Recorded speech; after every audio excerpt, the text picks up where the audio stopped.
Katanya nanti kalau pesawat terbang sudah operasional, sudah operasi dari Jumat ke sini. Lalu kemudian sebelum pesawat terbang ada dari Makassar di sini, saya ditelepon oleh Pak Asman. Ini beliau Pak Dr. Asman, dosen UIN Makassar. Saya diundang bantu oleh beliau itu. Lalu ditawari, apa mau ke Boni? Insya Allah mau, senang sekali ke daerah yang sejarah luar biasa, Kerajaan Boni. Saya senang sekali. Naik kendaraan darat dapat Honda. Saya pernah perjalanan 36 jam. Saya tahun 19 itu perjalanan di atas pesawat itu 36 jam. Ketika saya pergi ke Kolombia, ke Amerika Latin, ke tempatnya Nazaruddin Samsudin Minggat itu. Dulu kan ada ya, Pak Nazaruddin Samsudin kan pergi ke Kolombia itu, negara yang banyak narkobanya. Itu 36 jam. Dari Malang ke Jakarta, Jakarta ke Singapura, Singapura ke Frankfurt, ke New York, dari New York ke itu 36 jam. 36 jam aja masih kuat, apalagi hanya 4 jam ke sini.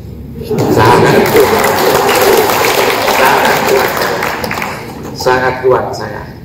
Apalagi beberapa tahun terakhir ini saya memang setelah jadi rektor itu keliling Pak Rektor. Tahun 2018 sebelum COVID itu saya pergi ke Malaysia itu 5-6 kali, ke Singapura, lalu ke Jepang, lalu pulang berangkat lagi saya ke Belanda, lalu ke Belgia, lalu setelah dari Belgia saya ke California, setelah itu ke Australia, lalu ke Selandia Baru, New Zealand. Tahun 19 kemarin kembali lagi saya ke Jerman, ke Prancis. Saya lalu pergi ke mana itu, ke Brussels lagi, ke Belanda, lalu ke Rusia itu 2 kali ke Rusia. Lalu ke New York yang saya katakan tadi, Bogota, ke Kolombia. Jadi terus ini. Untung itu ada COVID, sehingga rencana saya gagal karena ada COVID, nggak boleh pergi. Mestinya saya ke Toronto, ke Vancouver, ke Ottawa, lalu ke Roma, ke London, ke Filipina, ke India, ke Maroko, lalu kemudian ke Sudan.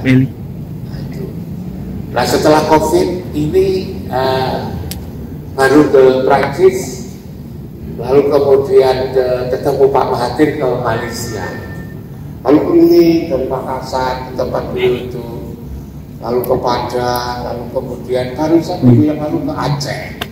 Nah, dipilih. Terus setelah itu ke Makassar 14 ya. Menyenangkan sekali Boni. Saya betul-betul mengingatkan sejarah hidup saya di Boni. Tahun 97 saya itu diangkat menjadi ketua saya. Tahun 97 diangkat menjadi ketua saya. Saya memang sejak lama menjadi dosen di situ, tapi saya dikasih izin oleh Pak Rektor bersama Pak Malik Fajar mimpin Universitas Muhammadiyah Malang. Di situ saya menjadi dekan fisik Fakultas Ilmu Sosial Politik, lalu kemudian jadi wakil rektor 1 Universitas Muhammadiyah Malang selama 13 tahun, menjadi dekannya 7 tahun, 20 tahun kan jadi Muhammadiyah ini. 20 tahun jadi Muhammadiyah. Lalu kemudian saya ditugasi pimpin STAI jadi UIN. Ini 16 tahun, 97 sampai 13. Itu. Nah di STAI UIN ini ada Muhammadiyah, ada NU. Jadi sebelumnya Muhammadiyah, setelah itu NU, Muhammadiyah. Setelah ada jadi rektor UIN, diajak oleh Prof. Tolka Hasan jadi NU. NU, rektor saya jadi NU. Sudah kira-kira lebih dari selama nggak jadi rektor itu saya jadi NU. Menjadi pembina Universitas Universitas Islam perguruan tinggi milik Nahdlatul Ulama yang paling besar, yang paling maju katanya. Sebab dia secara institusi sudah punya akreditasi A. Kalau institusi sudah akreditasi A kan sudah maju itu. Dan itu satu-satunya di Malang itu. Lalu saya diajak oleh Gus Salahuddin Wahid jadi ke Jombang, menjadi ketua yayasan. Menjadi ketua yayasan pesantren Tebuireng Jombang. Kalau ketua pesantren Tebuireng Jombang kan mesti NU, Pak. Ya, mesti NU. Masa ada tuh Syekh Hasyim Asy'ari nggak NU? Bahwa yang dirikan itu beliau itu kan. Jadi NU banget itu. Akhirnya saya juga jadi pengurus NU. Saya wakil Romi Surya NU Jawa Timur. Jadi saya ini pernah jadi Muhammadiyah, kemudian juga jadi NU. Itu teman-teman yang ngajak jadi apa saya mau. Dia ada apa saja mau. Nah itu saya ini untuk mencari teman gitu kan. Karena itu kalau saya ditanya Prof Imam itu NU atau Muhammadiyah gitu. Kapan gitu? Kalau dulu Muhammadiyah, sekarang ini sudah NU gitu kan. 2 bulan yang lalu saya diundang ke Paciran. Paciran itu Lamongan. Pesantren paling tua miliknya Muhammadiyah itu adalah di Karangasem Paciran, yang dipimpin oleh Kiai Abdurrahman Samsuri, mendirikan masjid besar sekali. Saya diundang untuk meresmikan. Nah, saya pikir saya datang itu ya hanya untuk menyaksikan aja. Ternyata di situ plakatnya itu saya lah disuruh untuk meresmikan. Tapi langkah pesantren itu tidak tahu bahwa saya sekarang sudah NU. Meresmikan apa? Masjid Muhammadiyah namanya gitu. Sudah lah Pak Imam, tidak usah banyak bicara. Plakatnya sudah telah dibuat. Masa lalu bakal. Akhirnya saya tanda tangan. Nah, itu mudah-mudahan orang Muhammadiyah tidak tersinggung. Setelah meresmikan, saya disuruh untuk khotbah. Loh, tadi saya sudah salah kok. Suruh khotbah. Saya ini sudah NU, tapi lagi kan. NU kalau khotbah kan pakai tongkat. Sampai mereka tidak punya tongkat, tapi lagi kan. Udah tidak apa-apa, mereka tarikan. Jadi saya itu ingin bersatu gitu. Antara NU Muhammadiyah itu bersatu. Jangan dilarang, wanita jangan dilarang. Yang jadi Muhammadiyah biar Muhammadiyah, yang NU jadi NU, malah disumbang, bisa dibiayai. Agar Muhammadiyah berkembang, agar NU juga berkembang. Mereka senang loh kalau dikasih fasilitas itu. Saya itu kalau rektor-rektor di mana saja itu selalu bilang ini perguruan tinggi negeri. Perguruan tinggi di negeri itu benderanya hanya satu, milik pemerintah. Kalau saya lain, kalau saya pidato saya, ini perguruan tinggi negeri. Negeri itu kalau tidak Muhammadiyah NU, kalau tidak NU Muhammadiyah, campur dua-duanya. Gitu kalau saya itu, campur dua-duanya. Nanti kalau muktamar di pintu depan kampus itu saya kasih spanduk, ya Muhammadiyah selamat bermuktamar, semoga engkau tetap kokoh dan maju dalam mengembangkan pendidikan sosial dan dakwah. Muhammadiyah itu kan pendidikan sosial dakwah. Senang warga yang Muhammadiyah senang. Wah, kok ada spanduk Muhammadiyah muktamar gitu kan. Nanti kalau NU muktamar, saya pasang di spanduk besar. Ya NU selamat bermuktamar. Semoga engkau sukses, berhasil dalam mengembangkan spiritualitas dan intelektualitas. Nah itu. NU kalau spiritualitas kan senang gitu kan. Nah, senang gitu NU-nya lalu senang. Datang saya ke tempat muktamar itu. Sehingga lalu menjadi rukun semua karena saya suruh jadi. Kalau orang-orang biasanya pemimpin itu bilang jangan membawa bendera ke kampus kecuali bendera resmi IAIN. Lalu saya bilang, selain membawa bendera YN, bawalah bendera yang di rumah itu. Gitu kan. Yang NU membawa bendera NU, yang Muhammadiyah membawa bendera Muhammadiyah. Yang tidak boleh apa? Membawa sembunyi-sembunyi. Gitu kan. Itu lalu menjadi senang. Tidak tahu ini di Jawa. Ini di Jawa zaman saya, kalau di Bone kan saya kesini kan menyampaikan pengalaman. Kalau pengalaman kan tidak ada yang salah. Pengalaman kok salah. Oh, pengalaman kok salah. Nah, itu kasih untuk cerita pengalaman. Ya pengalaman. Saya setelah jadi di Universitas Muhammadiyah, saya lalu ditugasi oleh Pak Menteri Agama untuk memimpin STAI Malang. STAI Malang itu kan STAI paling kecil di Indonesia. Paling kecil di Indonesia waktu itu, walaupun tempatnya di Jawa. Saya tidak tahu di sini, dulu kan karena di sini kerajaan, lalu banyak pesantren, orang peduli kepada STAI di sini coba itu. Kampus yang saya pimpin itu sangat tidak maju. Gedungnya itu lebih sederhana daripada ini. Orang bilang gedungnya seperti SDI Press. Gedungnya seperti SDI Press yang saya pimpin itu. Mahasiswanya hanya kira-kira 600. Kalau saya akan terima mahasiswa 200, yang daftar 150. Tapi anak-anak itu masih pada ngerti, ada bimbingan tes gitu kan. Kok gak daftar aja saya terima kok. Bagaimana kalau mau terima 200, yang daftar 150. Ya saya terima semua. Nah itu. Yang dari desa-desa itu tuh. Saya lalu kemudian juga bingung, nanti kalau orang-orang desa itu sudah tidak mau ke YN, siapa lagi yang sekolah itu. Saya punya dosen itu hanya 43 Pak Eko. Waktu itu 43. Dan itu sudah sepuh-sepuh, sudah tua-tua. Kalau ke kampus itu sudah ngomong remati, Asapura, patung-patung, darah tinggi, gitu kan? Itu dosennya itu 43. Udah muda-muda kayak gitu, Pak. Direktur pasar jajan apa? Pak. Dan dia jaga kayak kita, tua-tua. Kalau ke kampus itu biasanya bawa balsem. Bawa balsem. Jadi kampus saya itu baunya balsem, Remasol. Itu bagaimana kampus itu baunya balsem itu gimana? Remasol. Saya ajak kerja keras. Ternyata 6 bulan kemudian meninggal 7.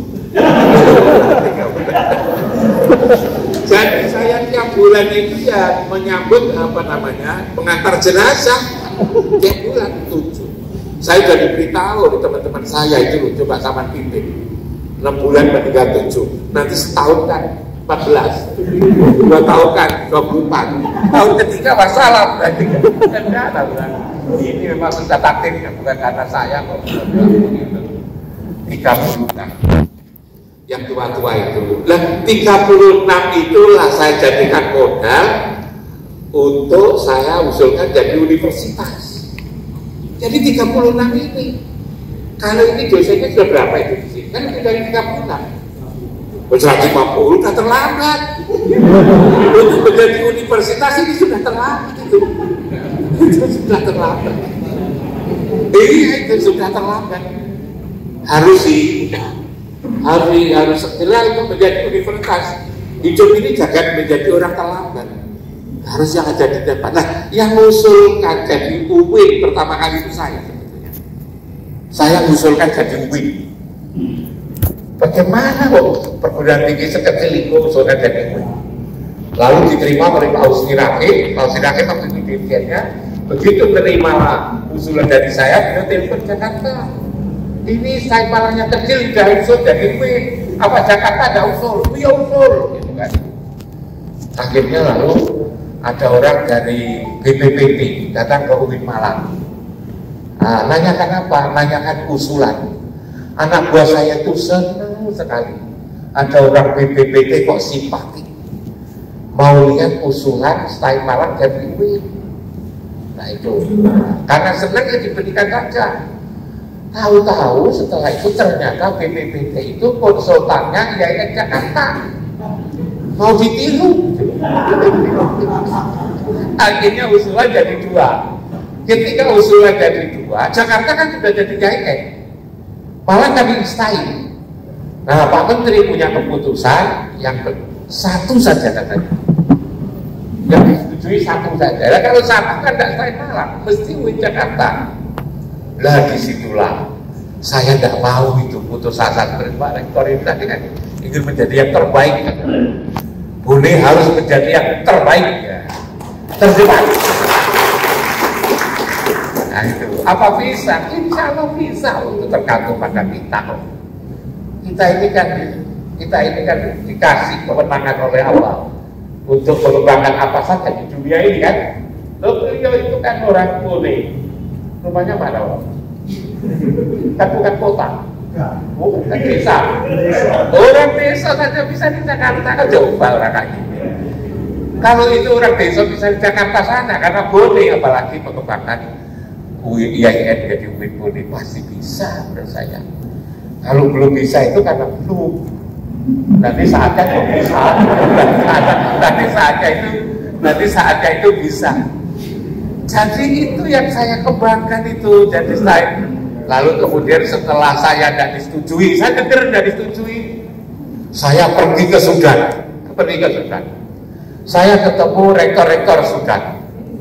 Ada Ustaz Porto, ada Durman, ada Al-Quranul Karim, Afrika, Al Jazeera, macam-macam itu di sana. Saya datang, saya ajak kerjasama.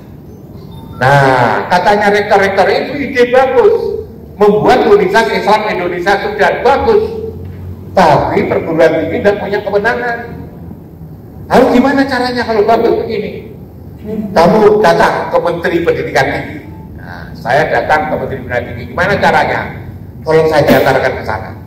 Menteri Pendidikan Tinggi juga senang Pak waktu itu membuat kerjasama Universitas Islam Indonesia Sudan di Sudan, Universitas Islam Indonesia di Indonesia, senang. Tapi menteri karena itu antar negara tidak berani ambil keputusan. Lalu saya tanya, siapa di negeri ini yang bisa ambil keputusan? Itu Presiden Pak Asyid, katanya Presiden Pak Asyid. Gimana caranya bisa ketemu Pak Asyid? Saya minta diantarkan oleh menteri. Akhirnya saya datang ke Pak Asyid itu. Saya ceritani yang kira-kira beliau tertarik, bahwa di Malang di Indonesia itu ada namanya Sulkati. Sulkati itu membuat pesantren di Surabaya sampai nama Sudan itu lebih populer dari berbagai negara Arab ini, gara-gara Sulkati. Nah sekarang nama Sudan sudah tenggelam.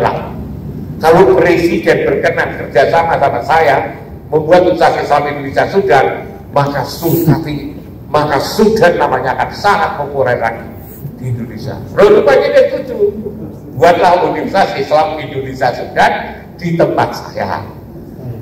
Karena itu dianggap oleh Pak Menteri Agama itu hal yang bagus, segera dibuat tanda tangan, kasih SK. Lalu diresmikan oleh Wakil Presiden Indonesia Pak Abzakas sama Pak Wakil Presiden Sudan datang ke Indonesia meresmikan itu tahun 2002 Jakarta jadi UIN, Malang jadi UIS, Universitas Islam Indonesia Sudan. Nah, karena universitas itu harus ditandatangani oleh Presiden, sementara ini belum, maka dianggap tidak sah. Saya disuruh batalkan. Bagaimana itu dibatalkan? Oh, saya itu hanya ketua staf membatalkan sesuatu yang disebutkan oleh 2 wakil presiden. Nah, mungkin saya batalkan pun juga tidak batal. Lalu gimana caranya? Datangkan wakil presiden Indonesia, wakil presiden Sudan ke sini untuk peresmian pembatalan. Katanya tidak mungkin. Saya tetap bersikukuh. Akhirnya lalu dia minta, Pak Menteri Agama minta pendapat dari saya. Gimana kira-kira Pak Ketua STAI ini ya kan tidak ada yang tersinggung. Oh apa? Nama Indonesianya dibuang, nama Sudannya dibuang, jadikan UIN. Udah bagus ya, iya lah. Sudahnya tidak tersinggung, Indonesia-nya tidak tersinggung. Tanda tangani oleh Pak Menteri Agama, lalu kemudian ke menteri-menteri. Lama, itu kan prosesnya kan lama, hanya buat SKK itu Pak. Kalau ke menteri saya masih bisa, ke Menpan masih bisa, ke Menseknek masih bisa, lalu kemudian saya ke Menteri Keuangan saya masih bisa. Tapi kalau ketemu presiden gimana caranya itu? Kan sulit, birokrasinya kan menjadi berbelit-belit kan ketemu presiden, sebarang orang bisa. Apalagi ada saya ketua stay. Nah, subhanallah, saya dengar waktu itu Bu Megawati itu katanya akan memberikan pembinaan kader di Malang, di Sasana Krida. Begitu saya dengar Bu Megawati akan memberi pembinaan di PDIP Sasana Krida, saya langsung ke pasar. Untuk apa? Beli jaket PDIP.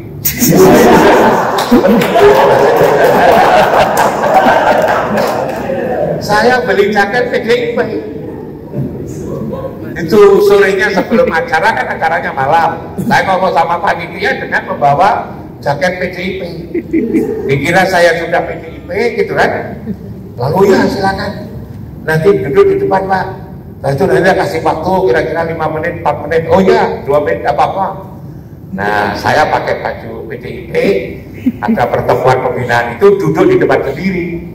Begitu Bu Megawati duduk, ada kursi. Ini Bu, ada orang mau kader nyebutnya saya.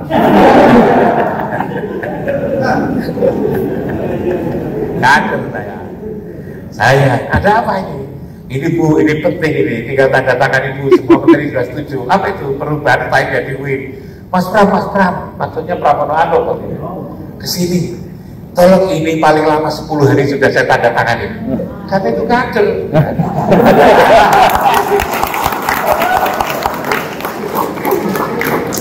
Jadi jaket merah itu penting gitu. Jaket merah itu penting, jaket hijau itu penting, jaket kuning itu penting. Kalau perlu punya berbagai jaket gitu. Tapi intinya adalah mengembangkan kampus. Intinya mengembangkan kampus intinya itu. Jangan lalu kalau tidak hijau tidak, kalau tidak kuning tidak. Yang begitu-begitu nanti tidak dapat untung. Kalau saya jaket saya banyak. Jadi punya. Itu ada apa yang kuning itu ngomong sama saya, kasih kartu anggota ya. Itu kan itu Pak Surya Paloh. Problema kasih anggota mau. Kita saja punya kartu anggota saya banyak di sini. Ya, nanti dikeluarkan yang pas dia siapa gitu. Ya, Pak Surya Paloh yang tak keluarkan ya Nasdem. Kan begitu kan.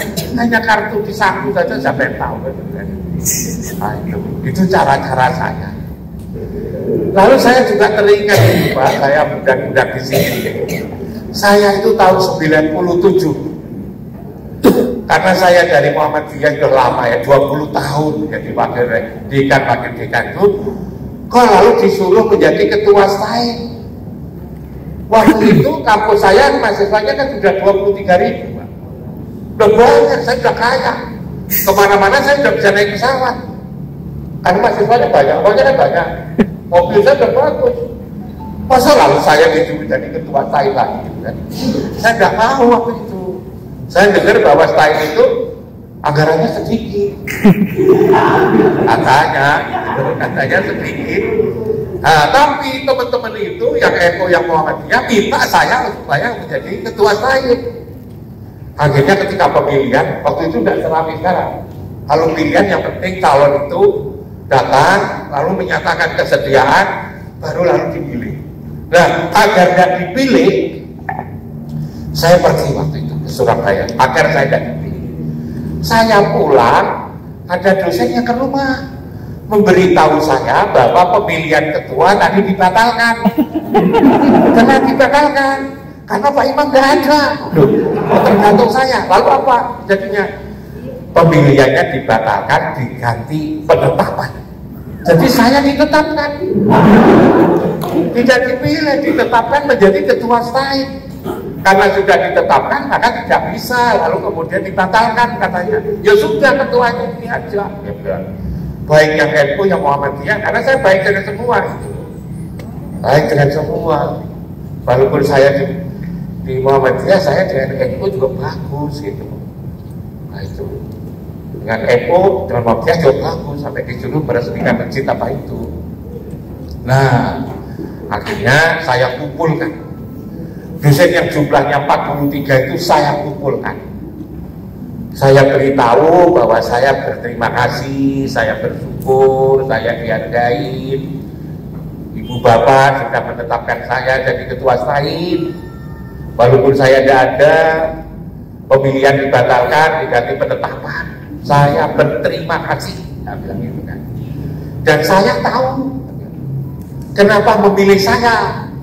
Waktu itu ketika saya jadi rektor 1 di Muhammadiyah kan cepat maju Pak, cepat maju. Saya ngerti maksudnya menetapkan saya jadi ketua STAHIN agar STAHIN ini menjadi maju. Mungkin juga sama dengan beliau ini di Jakarta suruh jadi ketua, rektor, sama dengan itu. Tapi saya beritahu ibu dan bapak sekalian. Tapi ini ada cerita, jangan tersinggung. Oh ini saya tadi dipesan cerita pengalaman. Masa pengalaman ngarang-ngarang. Waktu itu saya beritahu ibu-ibu, bapak-bapak, terima kasih. Kalau maksudnya saya ditetapkan jadi ketua itu untuk maju, kampus ini siapapun yang memimpin tidak akan maju. Kampus ini siapapun yang memimpin tidak akan maju. Nah kenapa? Karena yang bikin tidak maju itu bukan ketuanya, anggotanya itu. Dia sampean-sampean itu yang tidak maju. Kalau saya sudah terbukti memimpin maju, sampean dipimpin siapa saja bergota hati tidak maju. Karena itu sebetulnya kalau ingin memajukan, sampean itu harus dipindah kemana gitu, diganti orang lain. Tapi kalau itu diganti, sampean kan juga marah tapi lagi. Kemarin menetapkan saya jadi ketua, setelah itu lalu usir sampean semua. Ya tidak mungkin saya lakukan. Nah, ada cara baru. Cara baru apa? Kepala bapak-bapak itu semua tak penggal. Tak penggal. Lalu kan mati. Ya dipenggal akan tidak sampai mati. Dipenggal, diganti kepala baru yang bisa maju. Mungkin juga gak marah itu kan, dosen-dosen itu kan guru saya gitu. Enggak, ini bahasa kiasan tapi kan. Mau enggak bapak-bapak ibu-ibu itu merubah kepalanya? Yang dipenggal itu adalah isi yang ada di kepala ini, bukan kepalanya. Kalau bapak itu sanggup, kepalanya saya ganti yang baru, aku sanggup pimpin. Kalau enggak, untuk apa saya di sini lama-lama? Yang lain-lain itu mungkin juga kalau ini orang gila, gimana kira-kira begini kira-kira. Ini saya kok milih pemimpin gila, kira-kira begitu gitu. Lalu kemudian saya terangkan, gembira yang mula-mula coba gimana coba. Wong semula itu ke kampus itu yang dibicarakan itu bukan ilmu, bukan hasil penelitian. Mereka itu lebih tertarik kalau ke kampus itu diberitahu ada dukun baru. Di sana ada dukun baru, itu senang, bukan lalu hasil penelitian. Lah kayak gini kalau tidak dirubah bagaimana? Itulah lalu kemudian saya rubah, saya ajak untuk berkembang. Pak mulai dari apa itu namanya kampusnya ini, nah ini sekarang kan sudah punya tanah 50 hektar ya. Oh sudah luas banget. Kampus saya itu dulu hanya 9 hektar, hanya 9 hektar aja. Dan orang sudah heran dengan 9, jadi punya 40 hektar, 9 hektar. Lalu kemudian saya tambah jadi 14, saya belikan lagi 3, lalu saya belikan lagi 100 hektar di Batu, itu 100 hektar. 100 hektar di Batu. Kan Malang Raya itu ada Batu, Malang, Kabupaten. Nah di Kabupaten itu rencana saya waktu itu, tapi ini gagal. Nggak usah ditiru kok ini gagal waktu itu. Saya akan bangun fakultas peternakan, pertanian, sama kelautan. Nah itu. Nah, saya nganggap bahwa kampus-kampus di Indonesia itu keliru itu. Lalu kalau keliru, PTN itu kan jauh marah. Tapi ya biarin aja, tidak saya omongkan pada mereka, kan mereka tidak marah. Tapi dalam hati saya itu katakan marah. Keliru, kan bilang. Kenapa? Mau membuka fakultas peternakan kok di tengah kota. Peternakan pertanian kok di tengah kota. Lalu belajar peternakan apa itu tengah kota itu? Kan tidak pernah ada sapi, kerbau, kota kalau tidak sudah disembelih itu dijual dagingnya. Fakultas peternakan itu ya di kebun peternakan sana, lalu di sana pertanian. Kalau ke lautan itu ya di laut sana. Dibelikan kapal besar lalu ditali belajar di situ. Itu akan jadi kelautan. Kalau tidak, lalu hanya belajar gambar, ini gambar kambing, ya. Ini gambar sapi. Nah kayak gitu kok menjadi ahli peternakan. Ya ahli gambar. Nah saya waktu itu mau beli tanah 1000 hektar. Sudah saya pilih, panjangnya itu 14 kilo, lebarnya 8 kilo. Orang pada heran, beli orang pada meter kok ini kilo. Kilometer. Nah, harganya sudah, yang bayar sudah mau, lalu ribut yang punya gara-gara pewarisan itu waktu itu. Akhirnya itu tidak jadi. Ya itu yang saya gagal yang terakhir yang 1000 hektar itu. Yang 1000 hektar itu saya waktu itu gagal. Lalu kemudian saya usulkan kampus itu jadi universitas yang UIN gitu, Universitas Islam Negeri. Ibu bapak sekalian, saya sedih sebetulnya. Dasar saya itu apa? Saya sedih kalau lihat setain, lihat IAIN gitu kan. Lambang jargonnya itu udah bagus. Ingin melahirkan ulama yang intelek yang ulama. Kurang bagus apa ya?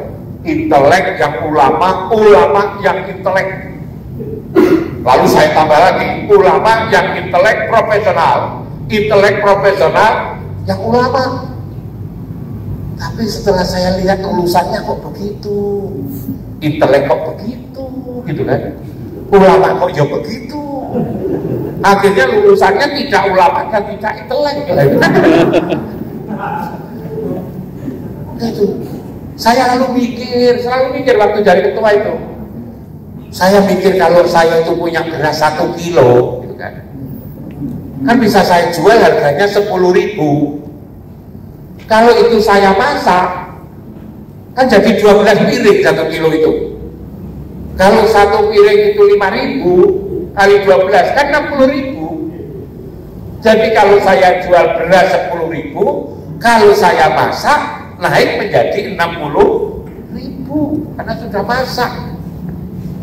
Nah, kalau saya masak lalu tidak mateng, tak kasihkan kepada anak saya, kan mules. Anak saya kan mules karena makan nasi yang tidak masak, setengah masak. Jangan-jangan IAIN style di Indonesia itu bikin mules gitu lah, bikin mules gitu. Jangan-jangan itu gitu loh. Karena tidak sungguh-sungguh memasaknya itu. Nah, itu. Tapi waktu itu tidak saya omongkan, nanti jangan tersinggung. Di sini saya berani ngomongkan karena di sini gitu kan sudah dipesan pengalaman kan. Nah seperti itu. Udah kelemahannya apa gitu kan? Dari sisi institusi, gambaran saya itu lulusan STAI, lulusan IAIN itu bisa melahirkan ilmuwan. Ada Pak Syahidul Alim, dan dulu ada Pak Syahidul Alim di Jogja itu. Ada Syafi'i Ma'arif, ada Gus Dur, gitu kan? Ada Imaduddin Abdurrahim, ada Dawam Raharjo, dan lain-lain. Nah, seperti misalnya Pak Syahidul Alim itu kan orang fisika, tapi beliau ini kan hafal Quran. Agamanya kan bagus sekali menjelaskan agama. Orang fisika hafal Quran bisa menjelaskan Quran. Coba Syafi'i Ma'arif yang belum lama wafat itu, beliau itu kan ahli filsafat sejarah pendidikan, tapi beliau kan bisa menjelaskan tentang Quran sampai menjadi PP Muhammadiyah. Gus Dur, gitu kan? Gus Dur itu kan ilmu apa saja kan punya dia, kan? Qurannya bagus, hebat, bisa ilmunya apa-apa saja sampai jadi presiden kan gitu. Lalu kemudian Jawa Praharjo, orang ekonomi, tapi dia bisa punya itu majalah Ulumul Quran itu kan. Lalu kemudian Pak Imaduddin Abdul Rahim yang ada di ITB itu, dia kan orang teknik sipil, tapi dia bisa menjelaskan Quran. Nah, pikiran saya, yang namanya lulusan setahun lulusan KIN itu jadi seperti itu. Jadi seperti itu lulusan KIN itu, mateng gitu. Bukan lalu setengah mateng, tidak lalu bikin pules, kan tidak bikin pules orang-orang itu. Nah ini pikiran saya. Lalu gimana caranya? Gampang, tak bilang. Asalkan kata Pak Rektor kita bisa berubah mindset, tak bilang. Jangan lalu membuat setengah mateng itu. Nah, kekurangannya kalau di UIN Malang itu bahasa Arab. Tapi kalau di sini kan enggak, di sini kan banyak pondok. Dulu itu kalau di Jawa Timur, perguruan tinggi Islam itu dihinain oleh pondok. Kiai-kiai itu kalau ngendikan ya, kalau ngomong itu menyakitkan. Kalau cari ilmu ya ke pondok. Kalau cari ijazah itu ke sekolahnya imam itu gitu. Nah, saya jadi tersinggung waktu itu. Masa tempat saya itu hanya dipakai untuk cari ijazah. Maka lalu saya rubah. Saya gimana cara rubahnya? Saya ajari bahasa Arab. Ajari bahasa Arab. Setiap hari itu 5 jam. Dari Senin, Selasa, Rabu, Kamis, Jumat, Sabtu. Itu lalu saya ajari bahasa Arab 5 jam. Dari jam 2 siang sampai jam 8 malam. Nanti setelah subuh itu ada daurah. Ada daurah. Ternyata 6 bulan itu sudah mulai bisa ngomong.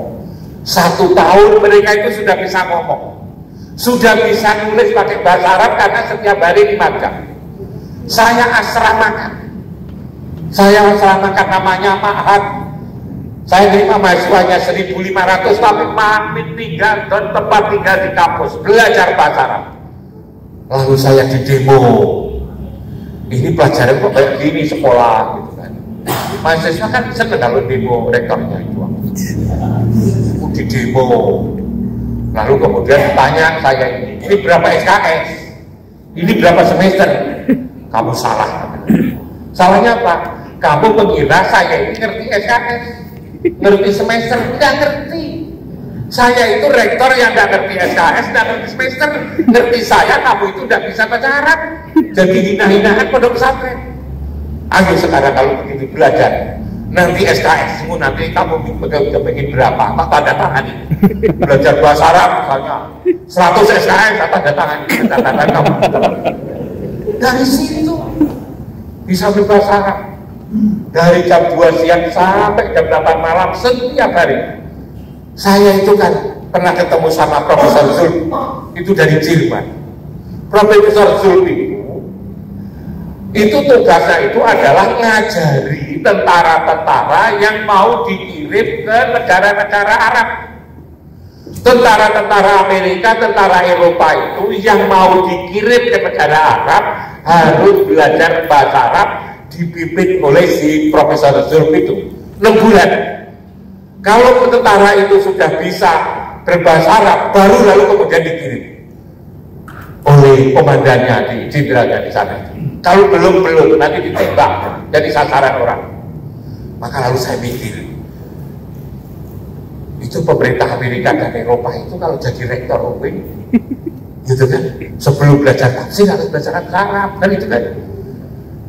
Mungkin kalau pemerintah Reagan kan waktu itu kan, itu sebelum mengirimkan tentara-tentara ke negara-negara telur itu harus, kalau dia harus bisa bahasa Arab, kalau dia jadi rektor, maka juga tidak boleh orang itu diajari tafsir hadis itu kalau belum bisa bahasa Arab. Sayangnya Presiden Amerika tidak jadi rektor IAIN.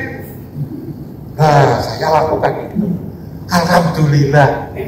Anak-anak juga begitu. Saya asramakan waktunya sholat, saya ajak sholat. Waktu itu masjidnya kecil lah, saya harus membuat masjid yang besar. Di sini kan masjidnya gede banget di depan. Saya kira tidak ada. Saya kira tidak ada ya yang Einstein Win yang masjidnya segede.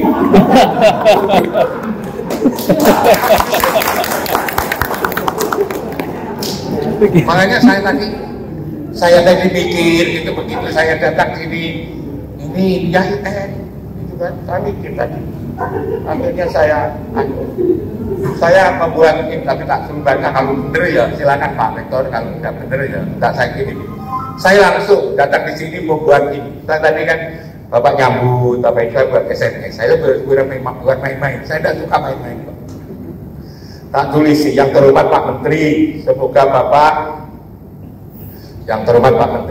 Bapak sehat, sukses, dan selalu mendatangkan berkah. Mohon izin saya melapor dan sekaligus menyampaikan usulan kepada Pak Menteri Agama.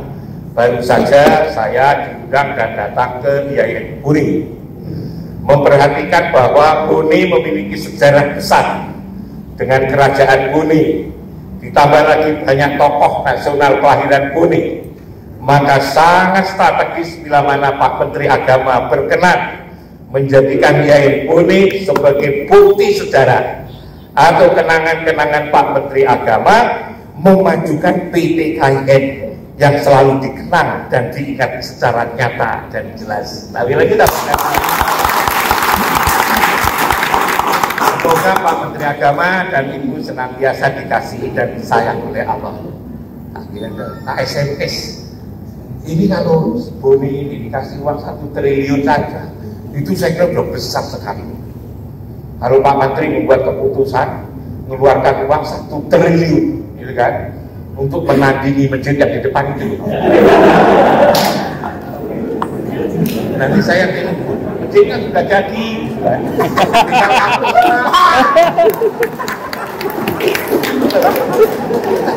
Kita ini kan harus maju, gitu. Kita itu harus maju. Kalau perlu Pak Menteri diundang ke sini, suruh lihat kanan kiri. Nanti kalau saya jadi menteri lah, ini kan tanya pada saya, diapakan Pak? Ini dibongkar semua dan bulldozer dalam kami yang baru. Saya juga begitu, kampus saya dulu juga tak bulldozer. Lalu terganti yang baru. Saya waktu itu hanya dapat berapa? 36 juta US dollar itu. Nah, itu bisa tak pakai untuk bangun semua. Apa bisa? Bisa. Beliau ini coba. Aku akan menjadi Boni terbaik PTKIN, kan gitu kan. Boni nanti akan menjadi menara. Setiap masjid itu kan ada menara. Nah, perguruan tinggi itu juga ada satu yang menjadi menara. Menaranya itu ganti untuk apa menaranya? Untuk azan. Azan itu kan di menara itu kan. Jadi untuk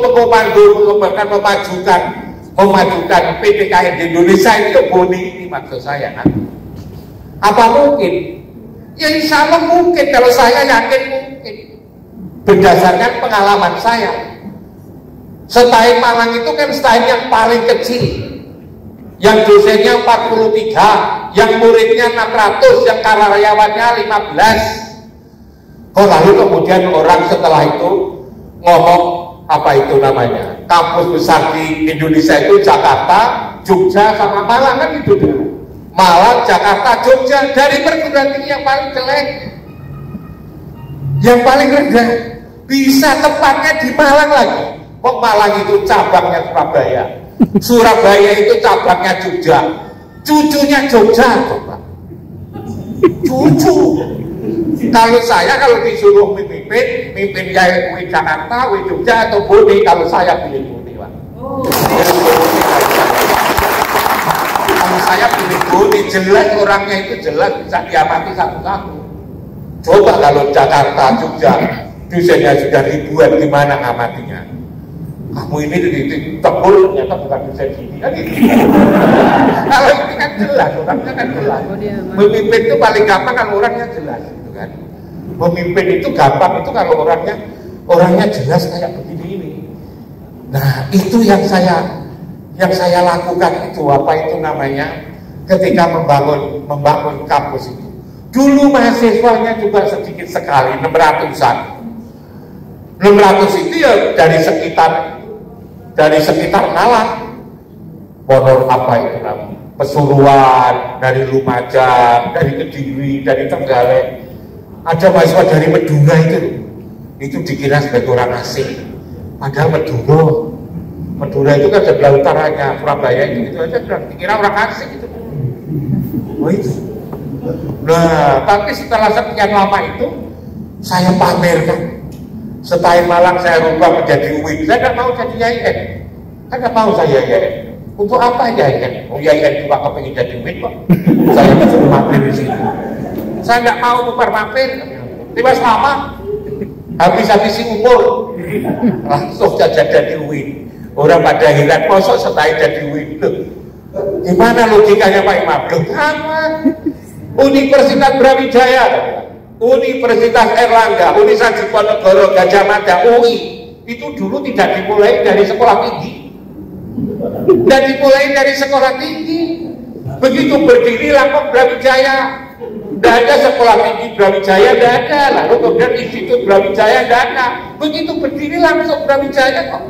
Aku sudah lumayan dari sekolah tinggi. Lalu Erlangga juga begitu, Gajah Mada juga begitu, UI juga begitu. Langsung menjadi Universitas Indonesia, tidak lalu sekolah tinggi Indonesia, tidak ada.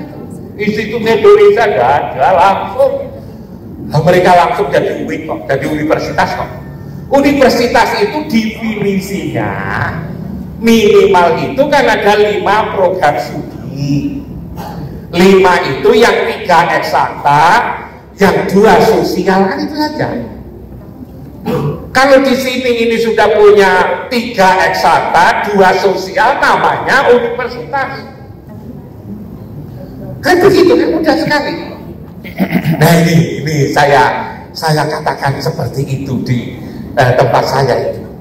Lalu kemudian bermodalkan jaket merah kayak gitu, tanda tangani menjadi universitas. Dari situ lalu kemudian saya tidak pernah merasa kecil, saya merasa besar. Besar itu bukan kecil, itu bukan tempatnya. Besar dan kecil itu bukan tempatnya, tapi adalah jiwa dan pikiran-pikiran besarnya. Jiwa dan pikiran-pikiran besarnya itu menurut saya. Karena itu saya pamerkan ke berbagai tempat. Akhirnya apa? Mahasiswa saya itu ketika saya selesai MIP itu dari 32 negara. Mahasiswa saya itu dari 32 negara. Dari Malaysia, Singapura, dari Thailand, dari Filipina, dari China, dari Yaman, dari Sudan, dari Maroko, dari Aljazair, dari Amerika Serikat. Saya punya mahasiswa dari Rusia itu 29. Dari Rusia itu 29, sekarang sudah lulus, sudah pulang ke kampungnya masing-masing. Dari mana pikiran saya? Saya merenungkan. Kalau di Jawa Timur itu ada Gotor, pondok pesantren Gotor. Gotor itu murid-muridnya itu ada yang dari Aceh, dari Malaysia, sampai ada dari Papua. Pergi ke Gotor, coba. Antara misalnya dari Aceh ke Gotor itu melewati berapa pesantren, coba. Dari Aceh sampai Jakarta itu melewati berapa pesantren? Di Jakarta kan ada pesantren, kok naik pesawat lagi ke Surabaya? Dari Surabaya naik mobil lagi ke Ponorogo. Dari Ponorogo, Bogor bukan kotanya, masuk lagi ke desa Gotor itu. Orang kok pergi ke Gotor itu ada apa?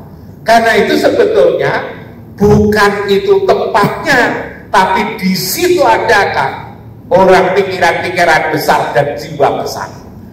IMIM itu kan santri-santrinya kan dari berbagai daerah, padahal kan di IMIM itu, di Makassar itu, lalu kemudian di Al-Amin yang ada di Sumeneb itu, di Sumeneb itu ada Al-Amin, santri-santrinya dari mana-mana. Karena itu kalau Pak Rektor itu punya cita-cita seperti itu, orang yang berjiwa seperti saya itu kan, aja saya sudah tua, umur saya itu sudah 72 tahun gitu kan.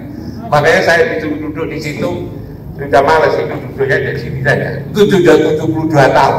72 tahun saja itu masih belum utuh, coba ngajak untuk maju ini. Ini bisa 5 tahun, 8 tahun itu bisa. Dulu saya juga hanya memerlukan, hanya memang harus gerak ini, harus gerak dan memilih apa namanya. Saya itu dianggap dari tentang pendidikan Pak Rektor.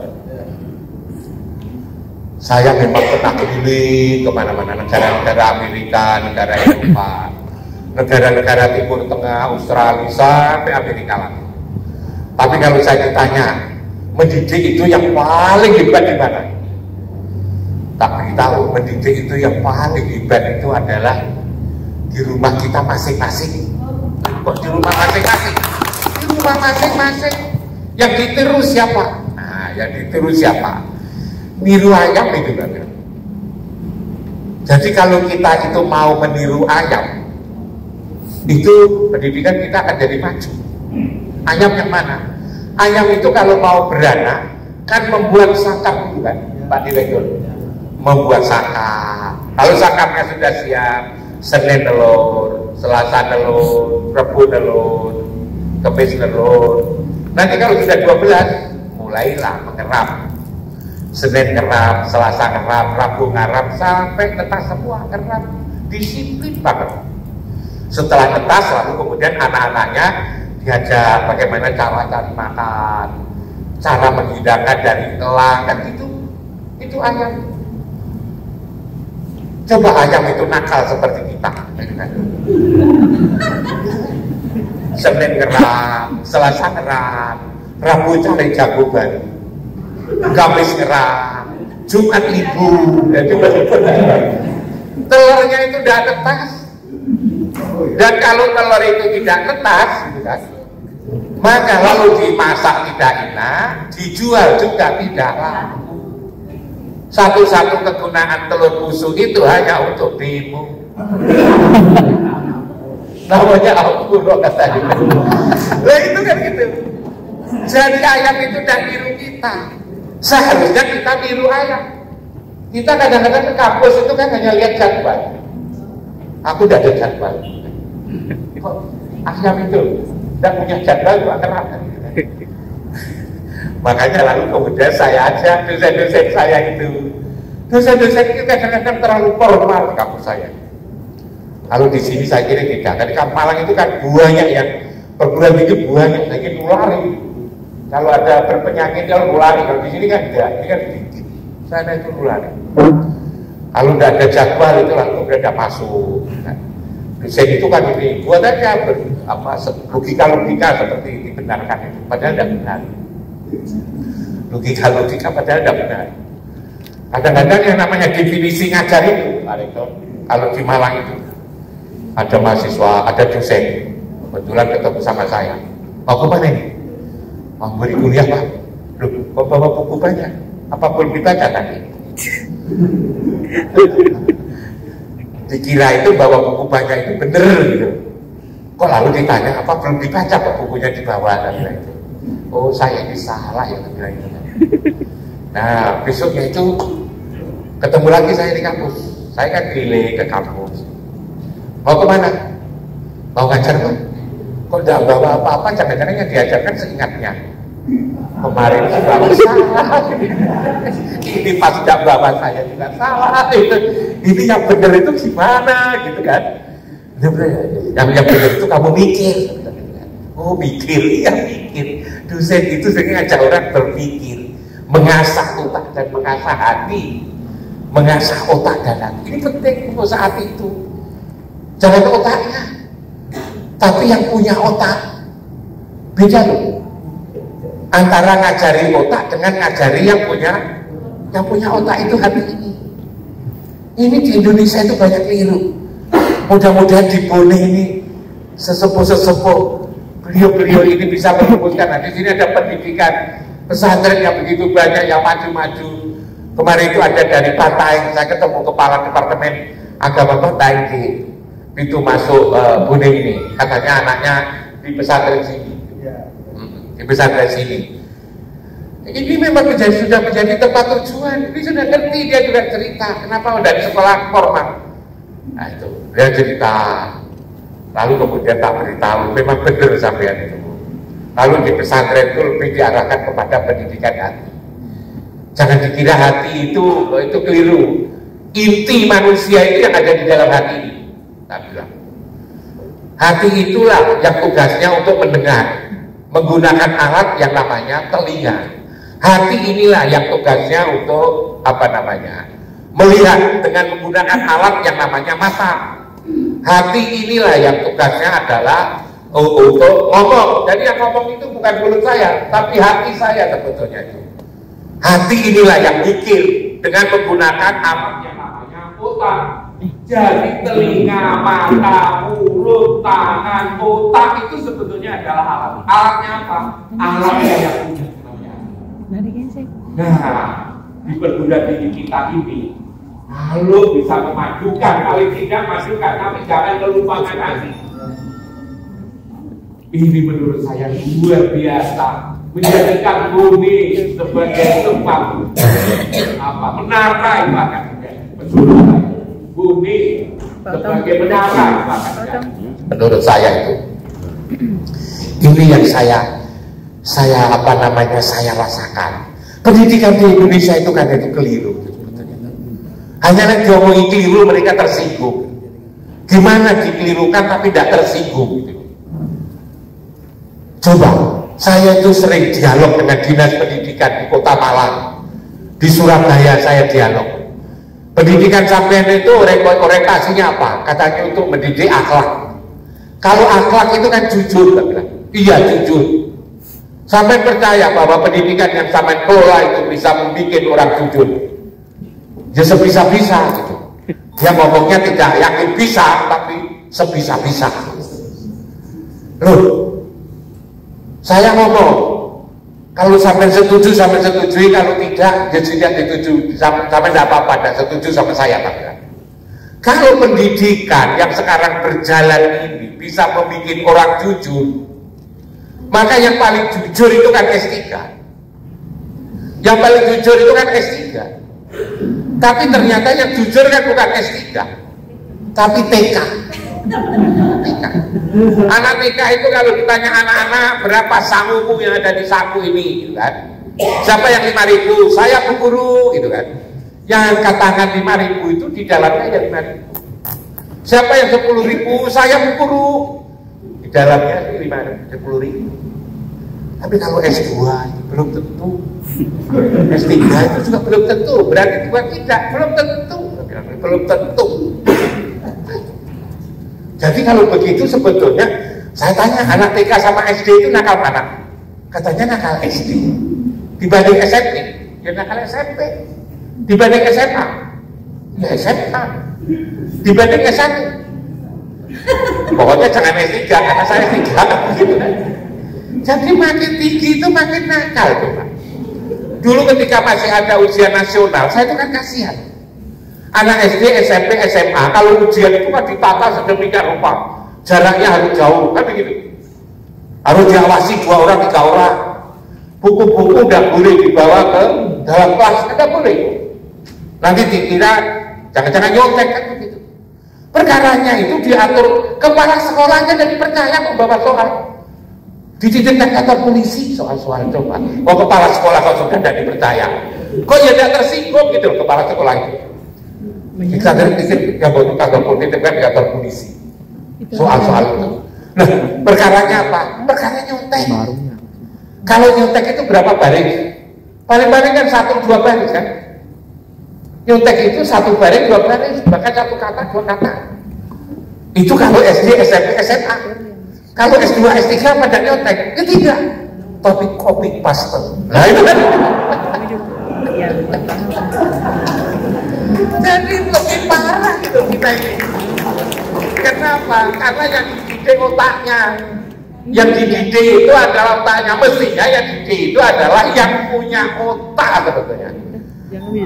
Yang punya otak itu yang ada di dalam hati ini. Nah karena itulah ibu dan bapak sekalian, ini sangat potensi betul. Perguruan tinggi kita ini konsepnya sudah benar banget. Hanya tinggal lalu kemudian merubah sedikit kelembagaan menjadi universitas. Saya nanti akan BA terus sama Pak Menteri Agama, agar Pak Menteri Agama selama menjabat itu ada sesuatu yang menjadi peninggalan, merubah secara cepat, mengubah revolusi, mulai dari kelembagaannya, gedung-gedungnya ialah puing-puing. Dan saya sudah kirim, sudah dibaca oleh beliau. Saya sudah pamit sama Pak Menteri, saya itu udah pensiun. Saya tunjukkan sama beliau. yo Prof Imam walaupun pensiun tolong kami ini jangan ditinggal. Lah kalau tidak ditinggal aku yo SMS WA sama dia. Nanti kalau saya nggak percaya tak WA lagi sampai kira menjadi ini memang harus begitu, berjuang itu harus begitu. Nanti dengan Bapak Ketua Senat sama Pak Rektor, Pak Direktur Mas Hadiatan datang ke sana. Coba Bapak lihat itu kampus itu. Saya ingin Bapak nanti, Bapak menjadi menteri kan tidak selama-lamanya. Kalau ditanya setelah jadi menteri kan, itu lalu kemudian Bapak tinggalannya apa? Saya kan kasihan sama Bapak. Kalau Bapak tidak punya tinggalan, hanya pernah jadi menteri. Kalau pernah jadi menteri kan banyak. Bapak harus punya tinggalan yang bisa dihitung di Indonesia ini, yang dibanggakan oleh Bapak dan putra-putra Bapak. Apa itu? Ya Weboni itu. Weboni itu adalah tinggalan Pak Menteri yang sekarang ini. Ini menurut saya itu yang harus kita lakukan itu. Akhirnya lalu Weboni. Jadi universitas gampang. Yang penting pokoknya ada 3 eksaktanya itu Pak. Ada 3 fakultas. Kalau ada 5 fakultas, 3 diantaranya eksakta, 2 sosial. Kalau ada 5 program studi, 3 eksakta, 2 sosial. Masing-masing punya apa itu namanya? Dosen 6, kan ada dosen 6 saja. Dosen 6 yang bidangnya kalau sudah di sini dibuka misalnya ilmu kelautan. Ada ilmu kelautan, kan dekat laut di sini. Dekat laut. Di sini ada pengelolaan hasil pertanian. Ada kelautan, pengelolaan hasil pertanian. Lalu kemudian apalagi 1 gitu kan, 3. Itu kan sudah selesai. Laboratoriumnya di mana? Ya laboratoriumnya yang kelautan di laut itu gimana?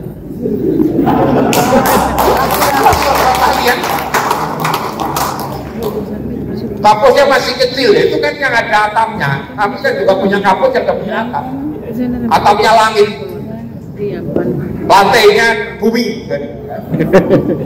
Tapi Bapak harus membuatkan yang bagus gitu. Tapi sementara ini orang bagus kalau saya ditanya lantainya bumi, atapnya langit, gitu kan. Ini kan sudah menggambarkan bahwa kita ini serius gitu. Nah, ini menurut tema saya kalau perubahan. Kalau saya dari 36 orang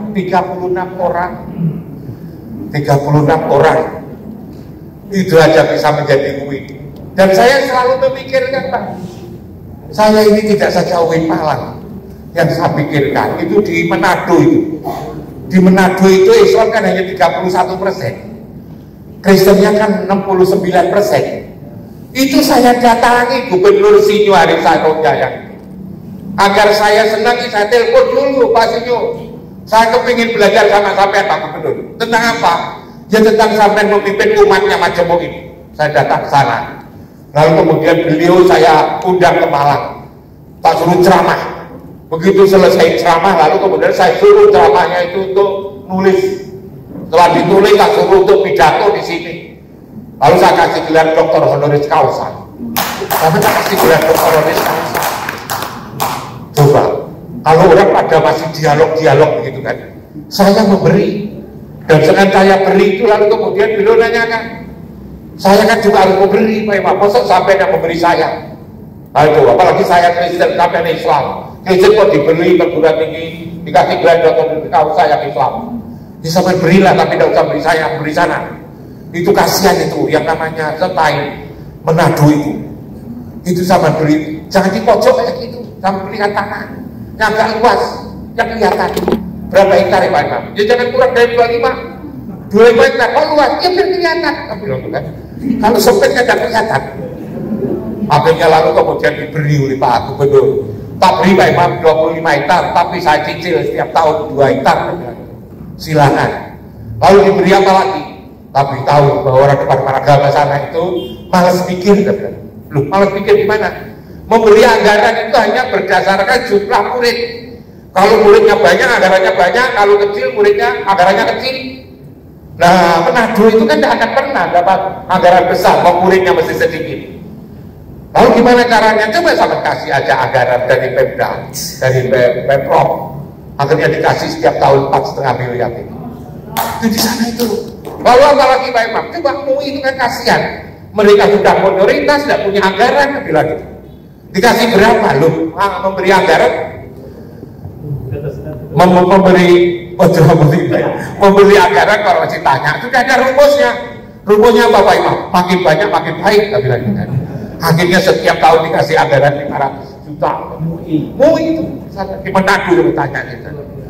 Ini dari kayak gini nih, saya lalu. Itu dulu Aceh. Di Aceh itu juga begitu.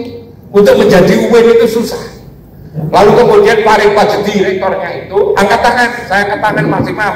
Saya sudah tidak bisa lagi, mungkin memang nasibnya Aceh. Jangan putus asa. Ya tapi saya sudah berusaha lewat berbagai sisi, tidak berhasil. Coba gubernurnya tolong diberitahu saya. Tolong diberitahu, saya tak ketemu 15 menit lah bilang. Akhirnya salah, kasih waktu. Jadi tadi disebut 15 menit, pokoknya hari itu saya sana. Saya ke sana. Begitu saya datang, saya beritahu Pak Gubernur, saya ini punya apa itu namanya eksperimen. Saya direktur Unipal. Eksperimen saya adalah kalau itu perguruan tinggi Islam saja itu tidak maju-maju, harus digabung dengan pesantren sehingga pesantren universitas pesantren. Ulama-ulama Jawa Timur senang sekali dengan eksperimen saya. Kalau Pak Gubernur menjadikan IAIN Aceh ini eksperimen menggabungkan antara tradisi pesantren, kalau di sana namanya rangkang atau apa itu, dengan universitas, hasilnya bagus. Lalu apa? Kan tidak ada larangan, ya tidak ada. Hanya memang ada problem, SK-nya itu tidak segera turun, kita bilang. Itulah saya kesini, SK-nya tidak segera turun. Lah kenapa tidak bisa segera turun itu? Ada kesalahan Pak Gubernur. Kesalahannya apa? Kalau di Aceh ini kesalahannya itu ada di gubernur. Kalau di provinsi-provinsi yang lain kesalahan itu ada di Jakarta. Lalu kemudian kenapa saya salah? Bapak salah itu karena Bapak belum telepon sama Pak Yudhoyono. Kalau Bapak berkenan telepon ke Pak Yudhoyono 2 bulan SK itu akan turun. Tapi masa semudah itu? Loh, saya ini kan pernah dengarkan pidato presiden. Presiden pidatonya apa? Aceh itu minta apa saja boleh kecuali merdeka. Dan Bapak juga pernah dengar kan? Aceh itu minta apa saja boleh kecuali merdeka. Lo kalau berubah yang jadi UIN kan bukan merdeka. Saya sekira cukup Pak Gubernur, saya pulang. Loh, kok segera pulang? Iya kan sudah selesai saya. Tinggal Pak Gubernur. Akhirnya saya pulang. Dilarang-larang jangan pulang dulu. Maka tidak saya pulang. Nanti pesawatnya ketinggalan, saya tak pulang. Ini yang bayari saya sendiri kok. Akhirnya lalu kemudian penasaran. Gubernur itu lalu kemudian telepon Pak Yudhoyono. 2 bulan persis SK itu turun. Jadi memang harus menggunakan diplomasi kayak gitu. Seperti saya SMS kalau Pak Menteri Agama yang menggunakan diplomasi. Diplomasi saya apa tadi tak katakan? Brunei itu punya sejarah kerajaan yang sangat terkenal Pak Menteri. Tapi begitu. Yang kedua, banyak tokoh nasional berasal dari Brunei. Lagi ini kan sebetulnya kan modal. Kalau hanya sekedar minta-minta saja kan banyak orang bisa minta. Tapi ini adalah permintaan seorang yang suka kemajuan, kan begitu. Nah, yang begini-begini mudah-mudahan IAIN Brunei ini akan berubah total. Dari sisi penampilan fisiknya, dari sisi kelembagaannya, dari cara berpikir dan cara merasanya. Rasa ini penting sekali. Rasa ini. Jadi jangan disuruh diperintah oleh Pak Rektor. Kerja kita ini jangan hanya gara-gara diperintah oleh Pak Rektor, tapi diperintah oleh nurani kita masing-masing. Diperintah oleh nurani kita masing-masing. Jangan lalu kemudian hanya nunggu perintah dari Pak Rektor. Pak Rektor bisa biar perintah dirinya sendiri dalam soal-soal kehidupan ini. Sebab ini adalah untuk amal soleh kita, bekal kita ke akhirat nanti. Nanti ketika kita pulang, kita inna lillahi wa inna ilaihi raji'un, kita mantep. Ketika kita nanti kembali, kita itu mantep. Mantep kenapa? Karena kita tahu jalannya pulang. Kita tahu tempat pulang itu di mana. Kita tahu oleh-oleh yang kita bawa ketika pulang, kita tahu. Yang keempat, kita juga bisa membayangkan siapa yang akan menyambut kita, menerima ketika kita pulang. Kalau 4 hal ini sudah teraih oleh kita, pulang itu adalah sesuatu yang menyenangkan. Karena itu kita berada menjadi warga YIM itu adalah agar inna lillahi wa inna ilaihi raji'un. Tatkala kita pulang dengan menyenangkan. Ialah 1, tahu jalannya pulang, 2, tahu tempatnya kembali, 3, oleh-oleh ketika pulang cukup. Nah, ini oleh-olehnya nanti berupa ini.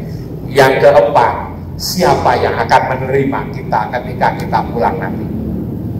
Kalau ini sudah jelas, maka gembiralah kita ini.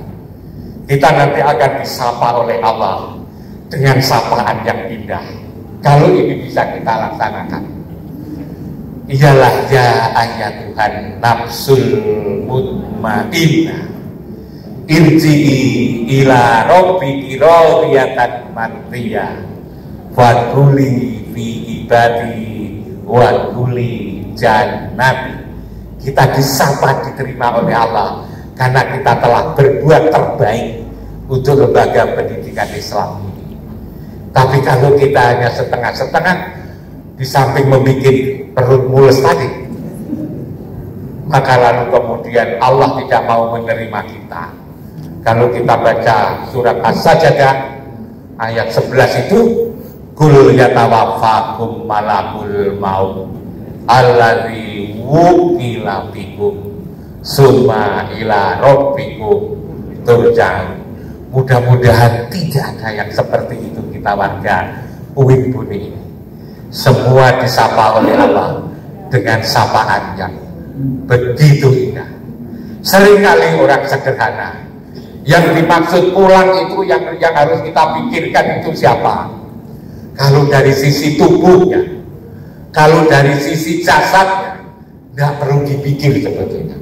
Pasti nyampe dan tidak akan tersesat. Karena ketika pulang dari sisi jasad itu kita diantar tetangga, sanak saudara, dipikul lalu, maksud dipikul lalu tersesat. Kalau tersesat bukan salahnya yang dipikul, tapi yang memikul. Dan tidak pernah ada orang ke kuburan itu lalu kemudian tersesat. Tidak ada. Yang kita pikirkan adalah ruhani kita ini, ruhani yang ditiupkan oleh Allah di surat As-Sajdah ayat 9 itu. Summa sawahu wa nafakha fi min ruhi. Ruh ini loh nanti pulangnya kemana? Inilah perlu lembaga pendidikan. Karena itu kalau lembaga pendidikan kita atur, kita kemas secara bagus, tidak saja kita yang selamat, tapi generasi ke generasi kita akan selamat di dunia dan akhirat gara-gara perjuangan kita yang sekarang ini. Mudah-mudahan apa yang saya sampaikan ini bisa dijadikan bahan pertimbangan. Mungkin terlalu lama. Kenapa saya bicara lama? Karena saya senang datang ke bumi ini, gembira. Terima kasih Pak Rektor, Pak Direktur. Assalamualaikum warahmatullahi wabarakatuh.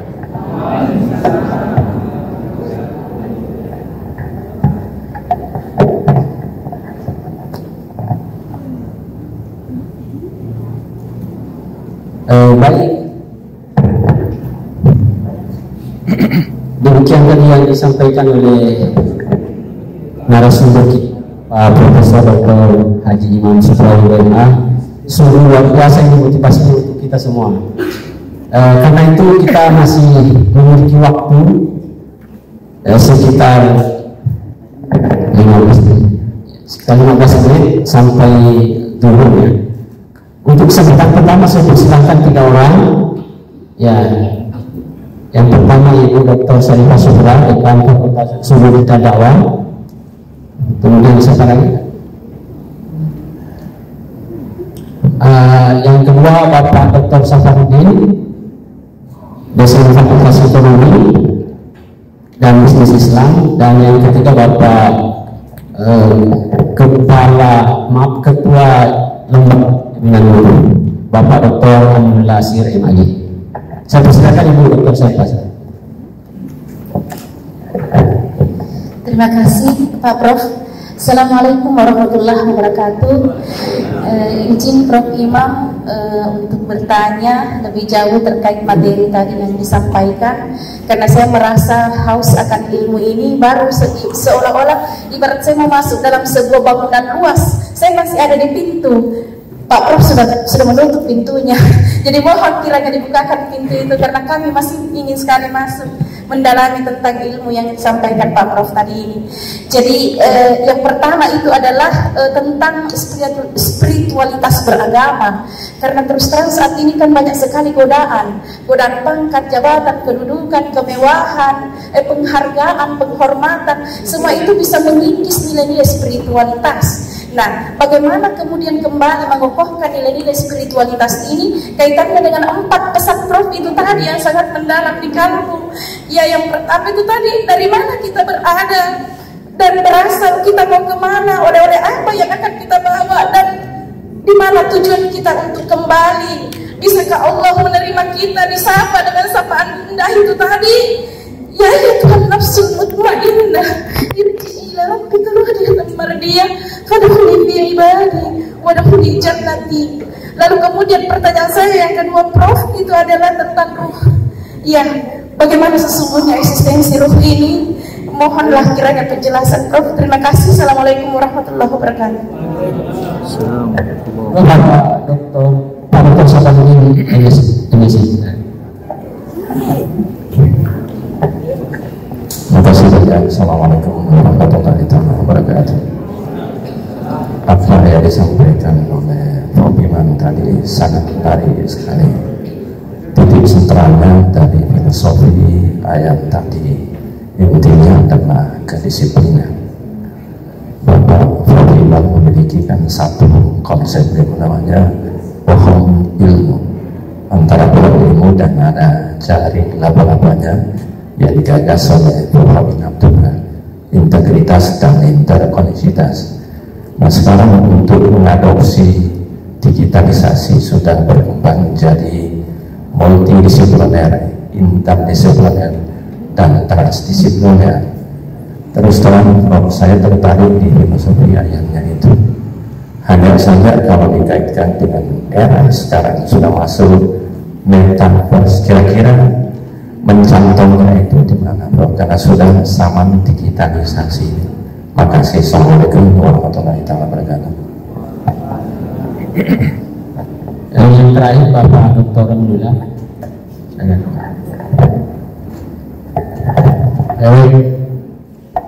Bismillahirrahmanirrahim.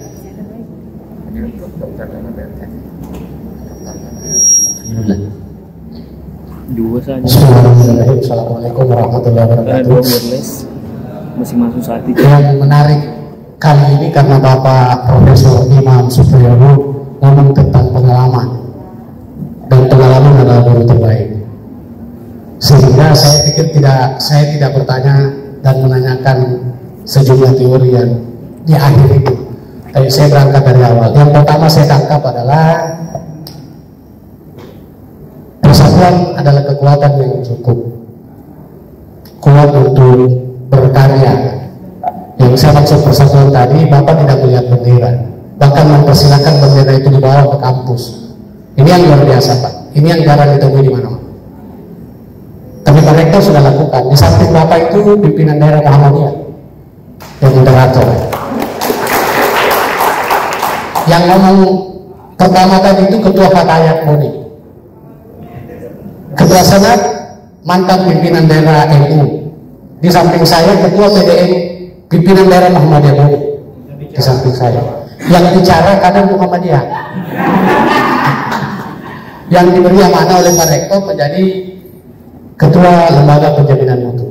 Jadi teori menyatukan kekuatan itu Pak Rektor sudah lakukan. Jadi saya berharap jejak yang ditinggal oleh Prof. Imam, saya yakin bisa dilalui oleh, bahkan begini Prof, saya bercerita nostalgia juga tidak apa-apa. Pada saat kami wawancara saya, pembicara pertama calon rektor, bersaing dengan beliau. Tapi apa yang saya lakukan di Surabaya dengan calon rektor yang bilang begini, kalau kita diwawancarai dan ditanyakan lebih pantas menjadi rektor, malah kita sepakat menyebut Pak Sahabuddin. Jadi luar biasa calon rektor menyebut calon rektor lain. Jadi saya sempat, kalau ada pertanyaan wawancara siapa yang layak menjadi rektor, maka kita jawab pasangan, dan itu kita lakukan. Kenapa? Karena kita melihat jejak beliau dan keinginannya kembali ke Bone, sementara sudah di kota.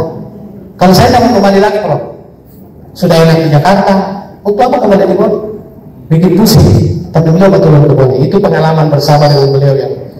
Yang lain jaket-jaket, ada jaket merah, ada jaket ini dan lain-lain. Rupanya semuanya sebagai jaringan, lalu ke pusat. Itu yang perlu kita bangun. Jadi saya pikir kekuatan ini bisa bukan untuk membangun biaya. Saya pikir Pak Rektor amat sangat gampang masuk ke tempat lain, tapi mungkin tidak punya akses ke tempat lain. Makanya jaket-jaket ini bisa kita bangun bersama. Saya pikir itu yang saya tangkap. Kemudian yang terakhir mungkin semangat Prof Imam yang sudah 72 tahun bicara 1 jam lebih itu luar biasa, sangat luar biasa. Saya pikir tetaplah Prof menjadi guru kami di sini untuk ahli ke UIN ke depan. Makasih. Assalamualaikum warahmatullahi wabarakatuh. Saya persilakan untuk diberikan penjelasan.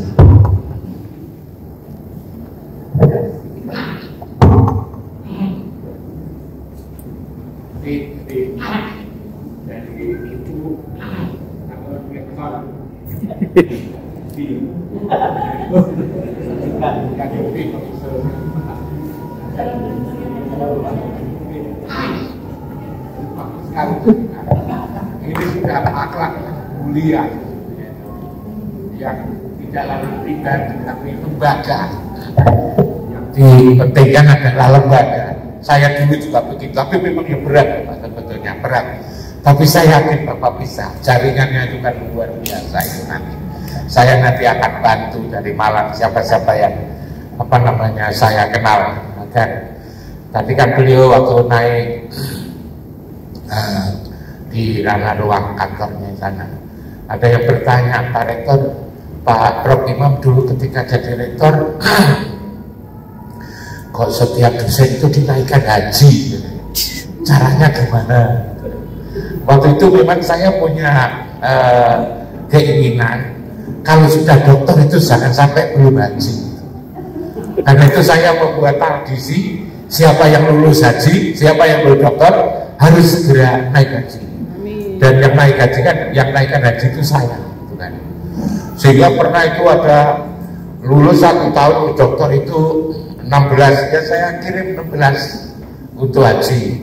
Pernah 19, lulus dokter itu 19, saya naikkan haji 9. Pernah 24. Orang lalu tanya uangnya dari mana, gitu kan. Ya tidak pakai uang, tapi kan. Kok bisa? Ya bisa. Kan. Kita pakai ini, tapi tidak pakai pikiran. Kita atur-atur. Caranya gimana?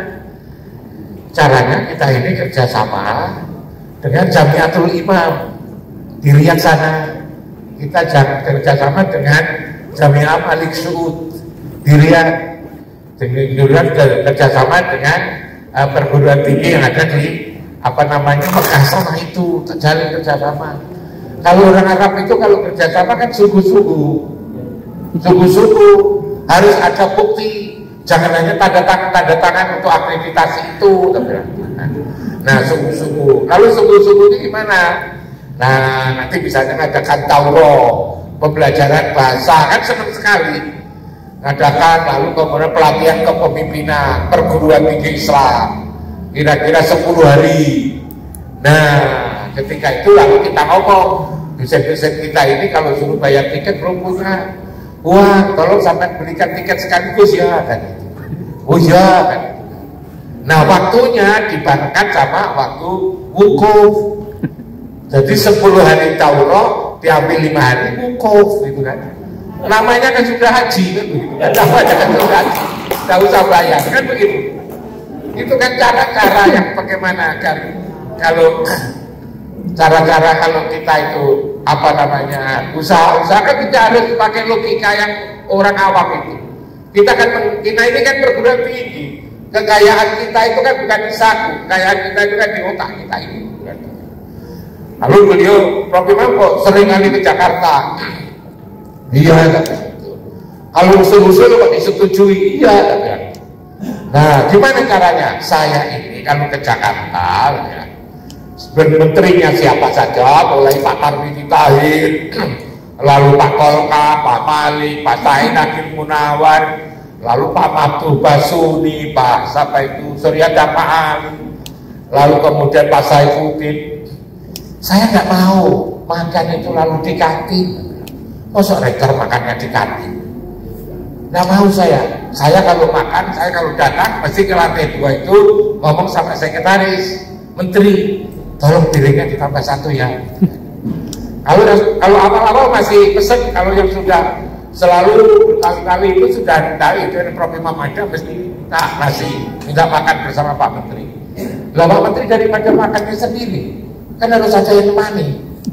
Kalau nemani makan sama Menteri selain enak kan bayar. Nah nanti kan ketahuan sama dirjen, sekjen itu kalau pas lalu Pak Menteri makan datang ke situ, ini kalau gitu temannya Menteri kan itu kan. Kalau itu teman Menteri dia hati-hati. Kalau misalnya usul apa akan itu ditolak karena temannya Menteri, padahal teman makan itu. Jadi sudah enak, gratis, lalu dijadikan bahan untuk nakut-nakuti dirjen sama sekjen, direktur, ya kayak gitu. Nah, rupanya para rektor-rektor itu tidak berani, gitu, rupanya itu. Tapi kalau Pak Sahabuddin pasti berani, wujud temannya, itu kan seperti itu. Jadi sebetulnya diplomasi saja. Diplomasi itulah yang menjadikan kita itu lalu kemudian menjadi sukses itu seperti itu sebetulnya itu. Tidak sulit-sulit. Dan insya Allah itu bisa sebetulnya itu. Lalu yang ditanyakan spiritualitas beragama, kemarin saya juga ditanya oleh dosen di Unhas, namanya Pak siapa itu Profesor Andi Alam. Itu gimana tuh Prof. Imam? Kita sudah beragama, tapi lalu kemudian kok kadang-kadang gelisah. Orang yang tidak salah sebetulnya kadang-kadang kita itu lalu kemudian terasa orang itu jelek. Kadang-kadang istri kita juga kita kadang-kadang sayang, tapi suatu saat kita juga enggak sayang. Itu gimana sebetulnya? Terus saya beritahu, sebetulnya ada sesuatu yang hilang, Bro. Kita ini ada sesuatu yang hilang. Yang hilang itu apa? Yang hilang itu rumah. Kita ini kehilangan rumah. Rumah apa? Ya rumah yang benar-benar rumah. Kita ini kan harus selalu ada di rumah. Kita ini harus selalu ada di rumah. Kalau suami, istri, anak-anak selalu di rumah, hidup itu tenang sebetulnya. Menjadi masalah itu kalau anggota keluarga kita itu tidak jelas, sering pergi lalu tidak pamit. Keluar rumah sering pergi tidak pamit, itulah yang jadi penyakit tampilan itu kan. Karena itu orang yang meninggalkan rumah sebutannya jelek kalau di Jawa itu. Orang yang meninggalkan rumah tanpa pamit itu disebut minggat. Kalau di sini apa namanya? Minggat ngerti lagi? Iya, minggat, pergi. Lalu hidupnya jadi apa? Jadi gelandangan. Orang jadi gelandangan. Lalu bambung.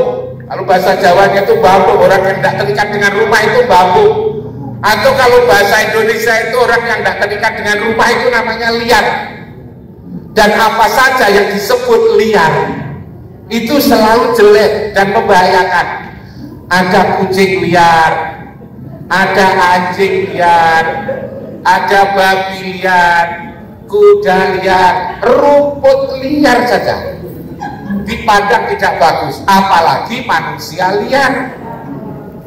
Kalau di kota-kota besar di perempatan jalan itu kan ada anak-anak yang pakaiannya tidak karu-karuan, tidak punya pangkat, lalu membuat pangkat sendiri pakai tutup botol gitu kan.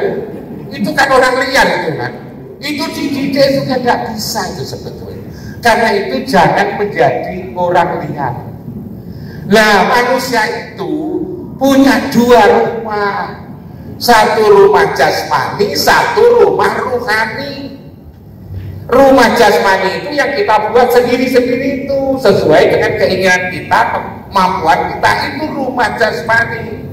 Meninggalkan rumah jasmani kadang sudah kayak itu. Apalagi kita ini meninggalkan rumah ruhani. Rumah ruhani itu di mana? Rumah ruhani itu dibuatkan oleh Allah.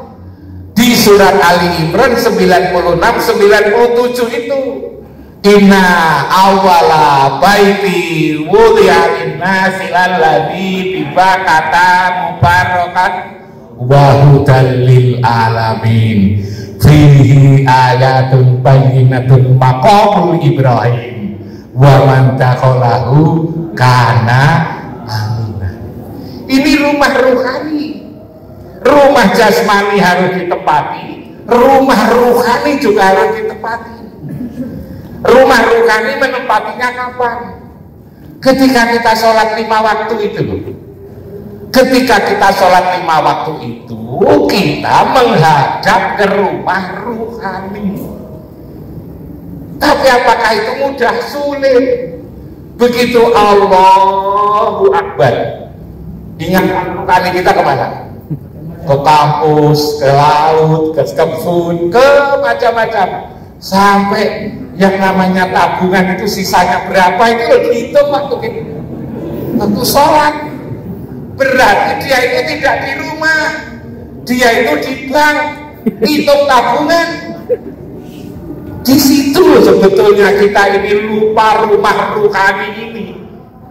Makanya lalu kemudian secara jasmani kita di rumah, secara ruhani kita tidak pernah di rumah. Yang tidak pernah di rumah itu namanya liar. Maka sulit diurus, menjadi sulit karena rumah ruhani ini sebetulnya. Nah, padahal kita sholat lalu kita berada di rumah ruhani. Coba surat Al-A'raf ayat 43 itu katakan, wa naza'na ma fi sudurihim min ghilli. Aku cabut penyakit yang ada di dalam dada ini. Min ghilli, dendam iri hati. Di mana nyabutnya? Tajri min tahtihimul anhar, di tempat yang di bawahnya mengalir sungai. Di mana itu? Ya di bawahnya Masjidil Haram itu kan ada sungai itu sebetulnya. Sehingga airnya tidak pernah berkurang. Kita ini sebetulnya bangsa Indonesia ini kehilangan rumah, sehingga diatur menjadi sulit. Yang berpolitik tidak berpolitik yang sewajarnya, yang pemimpin juga tidak lupa dengan tugas kepemimpinannya, yang suami, yang istri, seperti itu sulit sekali karena tidak terikat dengan rumah. Mestinya rumah jasmani dan rumah ruhani itu ditata secara baik. Itulah spiritual menurut hemat saya. Makanya saya ketika ada COVID, saya ada COVID, saya kan di kampung, masjid-masjid itu kan pada libur. Masjid-masjid itu libur terawih, libur Jumatan, libur jamaah. Tempat saya itu tidak saya liburkan. Tetap saja, ini kok. Lalu kemudian karena tempat saya tidak libur, masjid-masjid yang lain itu kan tidak betah kalau tidak jamaah. Akhirnya ngampung ke tempat saya, ngungsi. Akhirnya harus saya perlibat saya perok-perok itu. Saya bilang, kamu kalau ke sini, kalau ada gunung meletus harus menjauh. Kalau ada banjir harus mencari tempat yang tinggi. Kalau ada gempa, keluar rumah. Kalau ada hujan, segera rumah. Untuk apa? Agar selamat. Sekarang, kalau ada COVID ini kemana kita ini? Ini pandemi. Saya beritahu, masih ada satu tempat yang aman. Maka kita bersembunyi di tempat yang aman itu. Di mana itu? Wa man dakhalahu kana aminah. Begitu mau tidur, saya suruh Fatihah. Kul a'udzu wahkat, kul a'udzu birabbil falaq, kul a'udzu birabbin nas. Mohon kepada Allah agar diizinkan tidur di tempat yang mulia secara hakikat, secara ingatan. Alhamdulillah jamaah saya itu 300. 350. Lahir kok tidak ada yang sakit, apalagi yang mati tidak ada. Ya saya ajak bersembunyi di tempat yang aman. Wa madakolahu karena aminah. Karena agama adalah urusan rohani, urusan batin, urusan ingatan, ya ingatan. Saya ajak ke tempat itu, ternyata aman. Saya tidak tahu apakah pandangan saya ini disalahkan atau enggak. Mau disalahkan juga tidak apa-apa, itu kan. Oh itu pengalaman saya bagi-bagi. Sayangnya COVID-nya kok sudah tidak ada, sehingga tidak bisa diamalkan, gitu kan. Eksistensi rohani itu kan jasmani rohani. Jasmani kita itu kan dari ibu bapak. Dari ibu bapak itulah kita itu lahir.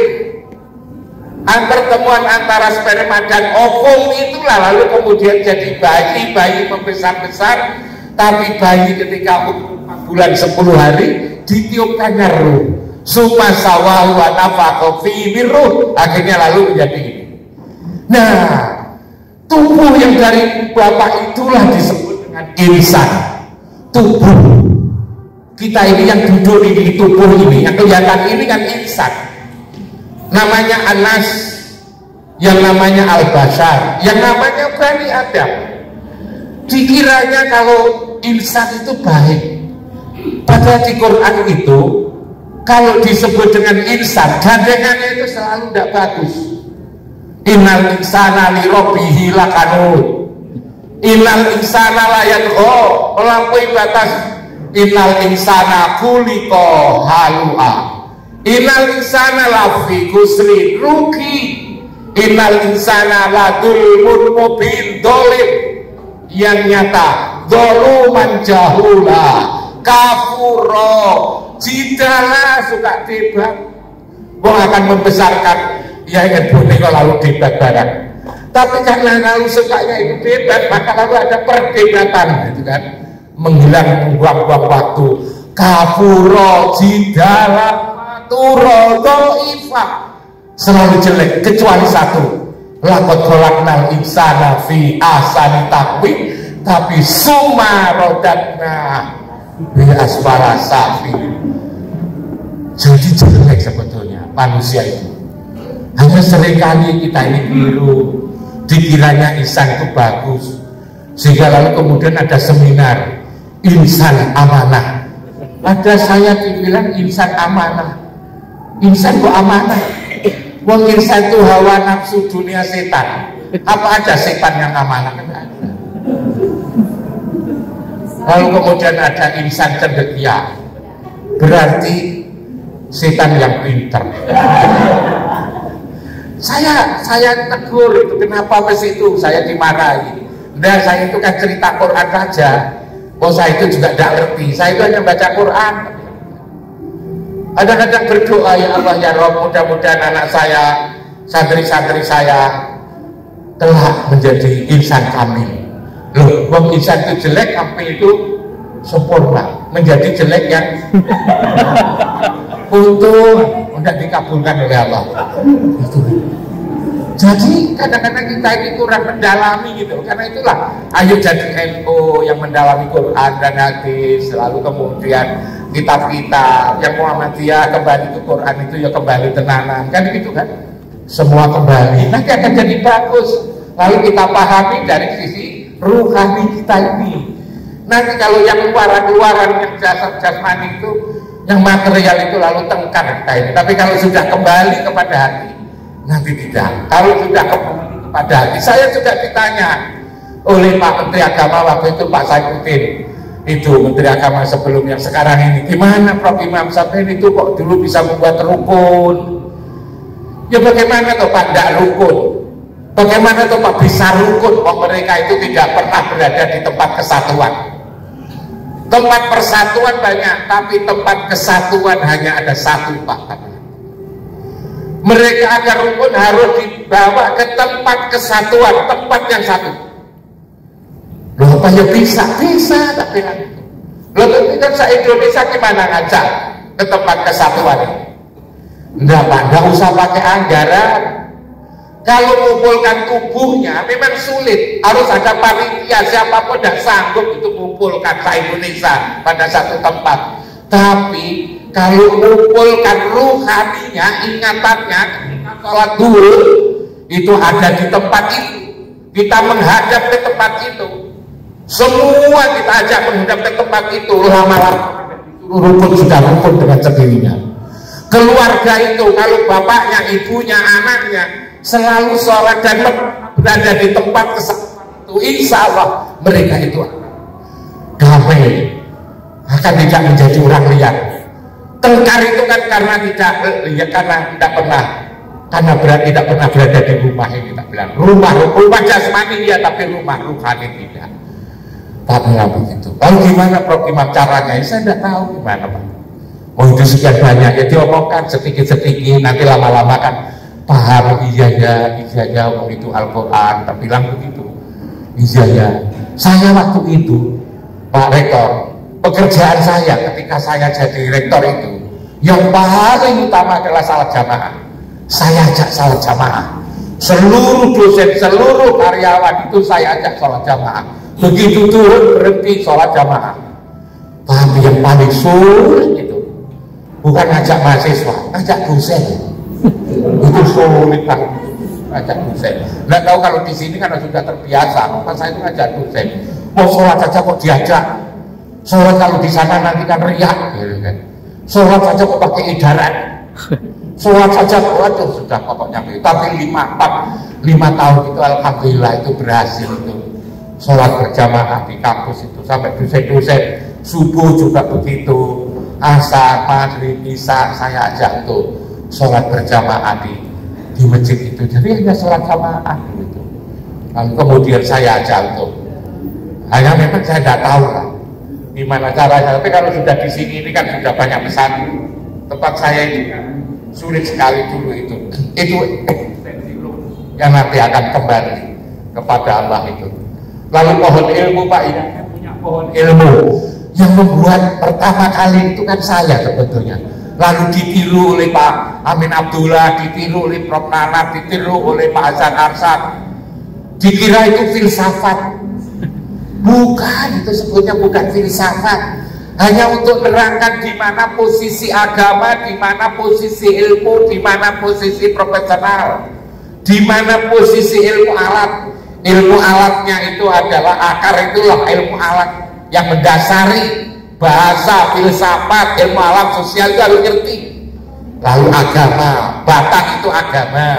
Agama itu jangan dicampur, agama itu dari Allah dan lewat Rasul.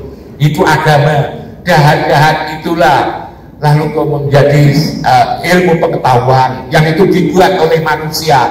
Maka dari akar naik ke dahan, ke batang, ke dahan, ranting, daun, diasimilasi lalu tumbuh, lalu menjadi pohon besar. Pohon besar itulah lalu menjadi apa namanya, berbuah. Buahnya adalah iman, amal soleh dan akhlakul karimah. Maksud saya pohon besar itu, tapi nyambung, bukan seperti sebelumnya agama urusan pesantren, ilmu pengetahuan urusan perguruan tinggi umum. Yang pesantren itu ilmu agama fardu ain, ini fardu kifayah. Bukan begitu. Yang ngurus kifayah itu juga yang ngurus fardu ain. Sehari-hari mengerjakan fardu ain, kalau ada orang meninggal, ngerjakan fardu kifayah. Tidak bisa lalu dibedakan ini Islam urusan kifayah, ini urusan ain. Kalau ditanya kenapa kamu pada sholat, tugasmu kifayah, hari ini tidak ada orang mati. Begitu. Yang kifayah itu yang sehari-hari urus sholat 5 waktu, sehari-hari Quran, sore sunnah, tapi ada kedokteran, ada teknik, ada ekonomi, ada macam-macam itu pikiran saya waktu itu. Apa bisa saya misalkan kita sungguh-sungguh niru ayam yang kremi itu bisa, hanya lalu kemudian menjadi seperti ini yang susah itu.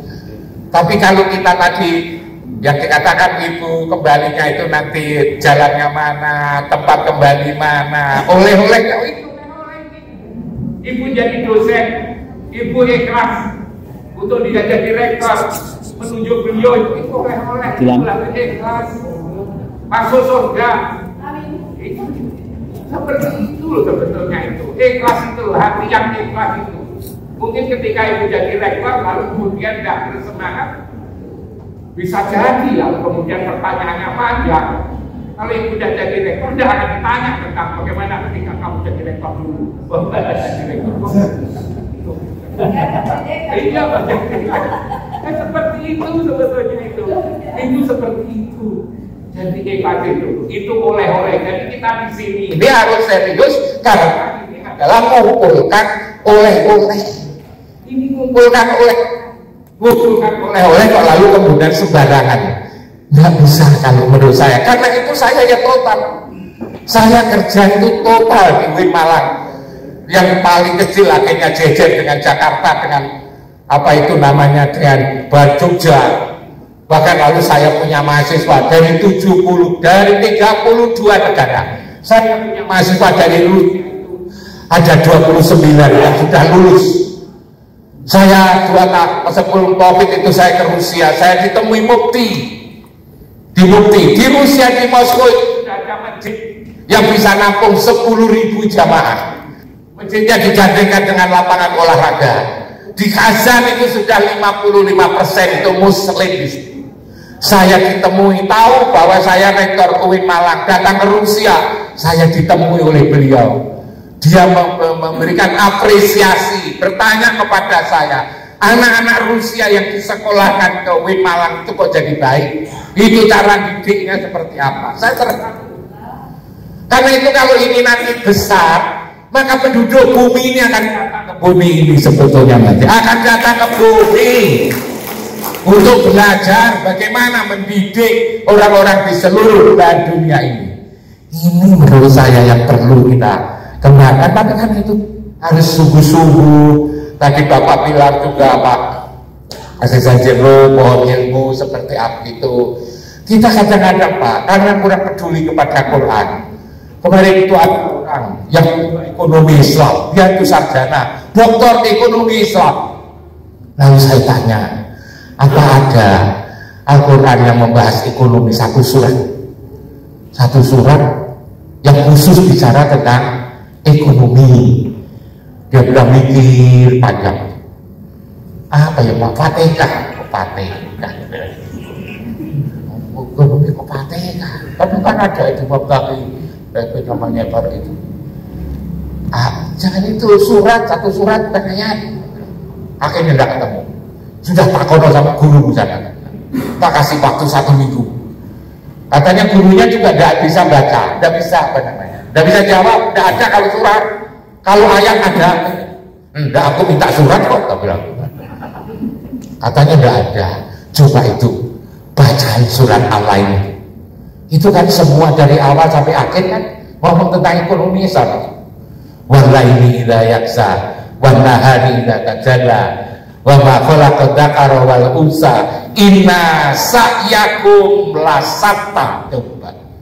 Kalau sudah urusan kehidupan ini tidak tahu siang, tidak tahu malam, tidak tahu laki-laki, tidak tahu perempuan, inna lasatta.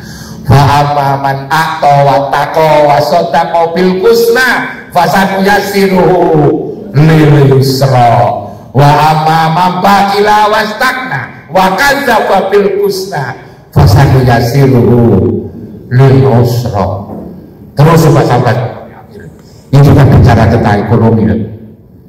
Setelah itu Pak, kok saya baru tahu Bapak dulu sekolahnya di mana? Aku tidak tahu sekolah agama, aku ikut kerungu kan, benar-benar. Ya.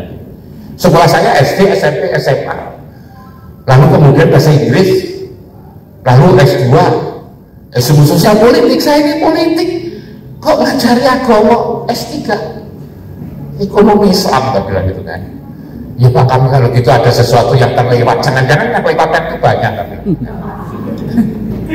Maka agar tidak seperti ini Bu Bapak sekalian, ayo ini semangat beliau ini kita urus, semangat kita jadikan itu menjadi ini lah persatuan. Tadi sudah saya jawab bagaimana bahwa persatuan. Saya senang, saya pernah jadi anggota Majelis Pendidikan Tinggi pimpinan pusat Muhammadiyah. Jadi saya tidak sembarangan Pak. Dalam hal Muhammadiyah saya juga tidak sembarangan. Tapi dalam NU saya juga tidak sembarangan. Saya tuh ingin watasi apalillahi jami' wala tafarraqu. Itu saya ingin ngamalkan. Bahkan saya bertekad, nanti kalau saya mati, umpama mati, ditanya oleh malaikat, Ima, kamu ini kan sudah mimpin Muhammadiyah, mimpin miliknya negara, miliknya NU, kamu pimpin di Jawa Timur itu. Apa kamu sudah ngamalkan semua Quran? Ya sudah. Berapa ayat? Dari 6.666. Satu ayat, tapi itu pun tidak sukses. Apa itu? Wa'tasimu bihablillahi jami'a wala tafarraqu. Malaikatnya itu sudah jadi rektor kok ngamalkan hanya satu dan tidak sukses. Karena lucu, maka ya sudahlah kamu masuk surga. Assalamualaikum warahmatullahi wabarakatuh.